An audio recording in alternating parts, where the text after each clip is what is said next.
অসমীয়াৰ জীৱন আৰু সমাজৰ পথ প্ৰদৰ্শক ভূপেন হাজৰিকা।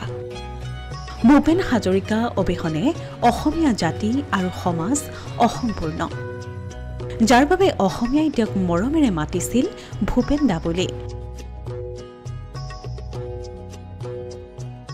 ভূপেন দাৰ সকলো গীততেই আছিল সাধাৰণ মানুহে জীয়াই থাকিবলৈ কৰা অহৰহ সংগ্ৰামৰ বিভিন্ন কাহিনী।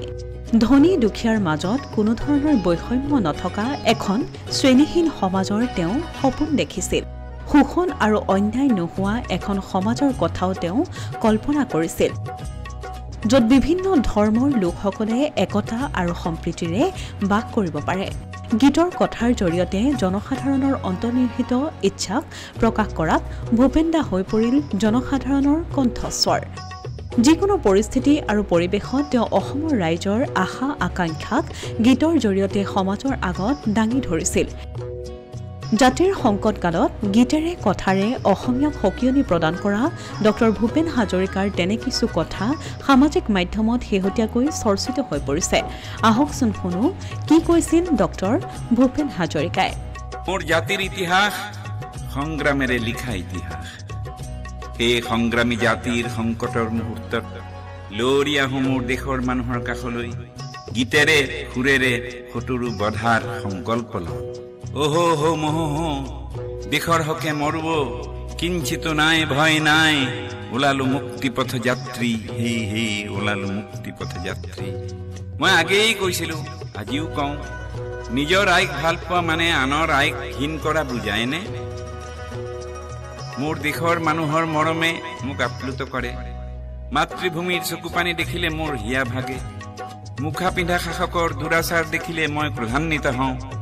মোৰ সৃষ্টিত তেতিয়া অগ্নি স্ফুলিংগ নিগৰে। মোৰ গীতৰ প্ৰতিটো শব্দত স্বজাতিৰ বেদনা প্ৰকাশ পায়। মোৰ সুৰত স্বদেশৰ কেঁচা মাটিৰ সুবাস আমোল মোলায়।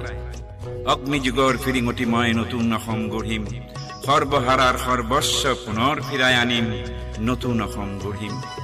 নৰকংকালৰ অস্ত্ৰ সাজি শোষণকাৰীক বোধিম, সৰ্বহাৰাৰ সৰ্বস্ব পুনৰ ফিৰাই আনিম। সংগ্ৰাম মানেই বিষ্ণু ককাইদেউ, বিষ্ণু প্ৰসাদ ৰাভা। এই বিষ্ণু ককাইদেউ শাসক শোষক শ্ৰেণীৰ বাবে নিজেই একোৰা জুই আছিল। সম্প্ৰীতিৰ বুৱতী খুটি আছিল ৰাভা। মোৰ সংগ্ৰামী চেতনাক আজি উদ্বুদ্ধ কৰে বিষ্ণু ৰাভাৰ সৃষ্টি।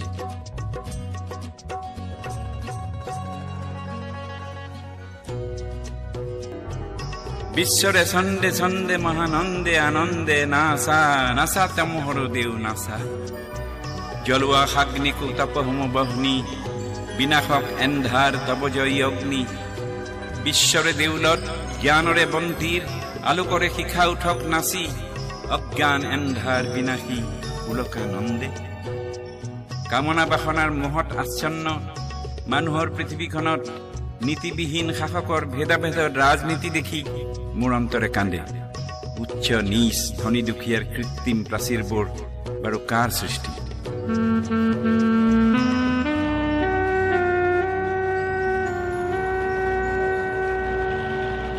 মানুহে মানুহৰ বাবে যদিহে অকণো নাভাবে, অকণি সহানুভূতিৰে ভাবিব কোনে নোহোৱা সমনীয়া। মানুহে মানুহক বেচিব খুজি, মানুহে মানুহক কিনিব খুজি, পুৰণি ইতিহাস দোহাৰিলে ভুল জানো নহ'ব কোৱা সমনীয়া। দুৰ্বল মানুহে যদি জীৱনৰ কোবাল নদী পাৰ হয় তোমাৰে সাহত, তুমি হেৰুৱা বানো কি? মানুহ যদিহে নহয় মানুহ, দানৱ কাহানিও নহয় মানুহ। যদি দানৱ কাহানি বা হয়েই মানুহ, লাজ পাব কোনে নোকোৱা সমনীয়া। ধনে ধানে স্বদেশ আৰু স্বজাতিক জগত সভালৈ নিয়াৰ সংকল্প লৈছিলোঁ মই।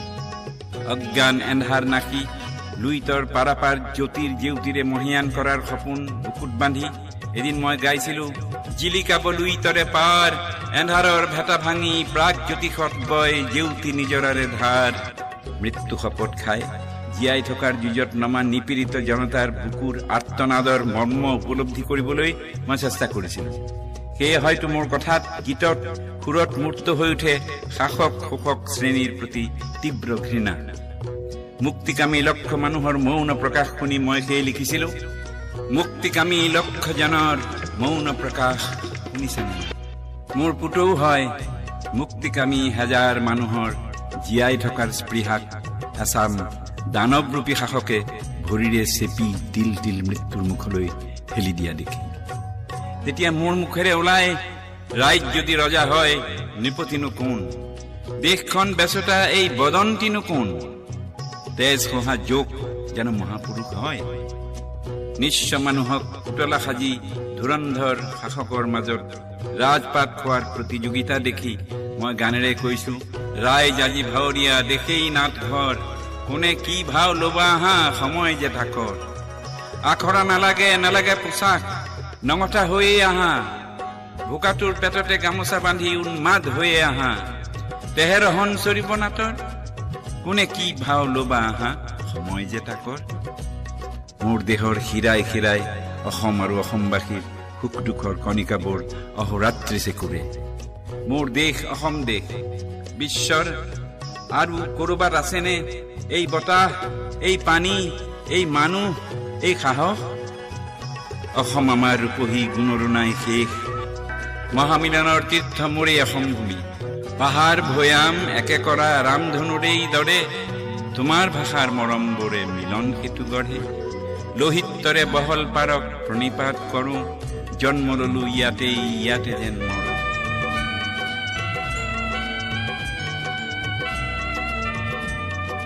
পাম ক'ত এনে মধুৰ ৰূপৰ সমাৱেশ, ভাৰতৰে পূৰ্ব দিশৰ সূৰ্য উঠা দেশ। স্বাধীনোত্তৰ ভাৰতত অসম তথা উত্তৰ পূৰ্বাঞ্চলৰ প্ৰতি দিল্লীৰ শাসকৰ বৈষম্যপূৰ্ণ দৃষ্টিত ক্ষুব্ধ হওঁ মই। আমি কি তৃতীয় শ্ৰেণীৰ যাত্ৰী? মই পোহৰৰ গীত গাওঁ, এন্ধাৰ নাকি জ্যোতিৰ জেউতি বিলোৱাৰ সপোন দেখোঁ। অন্ধকাৰত অন্ধকাৰৰ কবিতা লিখিব নোৱাৰি, তাতো পোহৰ লাগে। অশুভ শক্তিক দমন কৰিবলৈ প্ৰয়োজন শুভ শক্তিৰ। সেই দেশৰ ৰাজনীতিৰ পৰা দেশক ভাল পোৱা জনতাৰ স্বাৰ্থতে এই অশুভ শক্তিসমূহক আমি মিলিজুলি বিদায় দিব লাগিব। দেশৰ বাবে দহৰ বাবে ব্যক্তি স্বাৰ্থ পৰিহাৰ কৰি শুভ শক্তিবোৰে ৰাজনৈতিক খণ্ডত অংশ ল'বলৈ আগবাঢ়ি আহিব লাগিব। নামি আহা সুন্দৰৰে সেনা শিল্পী দল, বাধা যদি নিদিয়া পিখাচি এন্ধাৰক ধৰা হ'ব ৰণেৰে ৰাঙলী। পৃথিৱীখনে যি বলকে বলক, অচিন পক্ষীৰে নলওঁ মই লগ, অসমীয়াই মোক তুলিছে তালিছে কেনেকে হওঁ মই পৰ, চেনেহক নেওচা দি অসমীৰ সন্মান সদায়ে ৰাখিমে, আৰুনো কওঁ মই কি।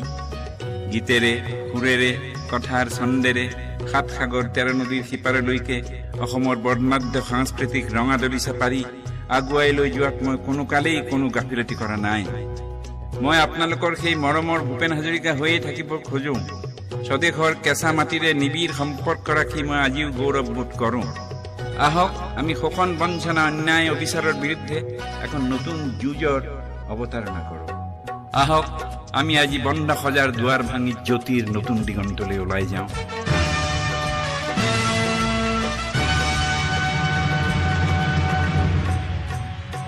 আহ আহ ওলাই আহ সজাগ জনতা, আহ আহ ওলাই আহ পোহৰ আনোতা, ৰামৰে দেশতে থকা ৰাৱণ বধতে যায় যদি যায় জীৱন। সন্মুখৰে সেনাপতি থমকি জিৰালে, কিনো হ'ব সেনানীয়ে ভাবিলে গুণিলে, ক'লা কাকতি ফৰিং নাখুগৈ আহ। কোন বুভুক্ষ শিশুৰে আৰ্তনাদ, কোন বুভুক্ষ শিশুৰে আৰ্তনাদ, তিল তিল মৃত্যুৰ আনে সংবাদ, সেই সংবাদ শুনিও বধিৰ কিয়, তই নকৰিবি কিয় তোৰ শেষ প্ৰতিবাদ। সংগ্ৰাম আন এটি নাম জীৱনৰে, ইতিহাসে চিঞৰে জয় জনতাৰে, ত্ৰাস এৰি দানৱকে বধগৈ আহ, আহ আহ ওলাই আহ সজাগ জনতা। হে মোৰ দেশৰ মানুহ, আপোনাসৱৰ মাজতে মই আছো, আজীৱন আপোনাসৱৰ কাষতেই মই থাকিম। মই মাথো বিচাৰিছো আপোনাসৱৰ মৰম আশীৰ্বাদ। মই জীয়াই আছো সময়ৰ আগে আগে আত্মপ্ৰত্যয়ৰ বাবে, মই জীয়াই আছো সময়ৰ আগে আগে আত্মপ্ৰত্যয়ৰ বাবে। সাধাৰণৰ মাজতে থাকিম অসাধাৰণ। Asomiya Pratidin digital desk.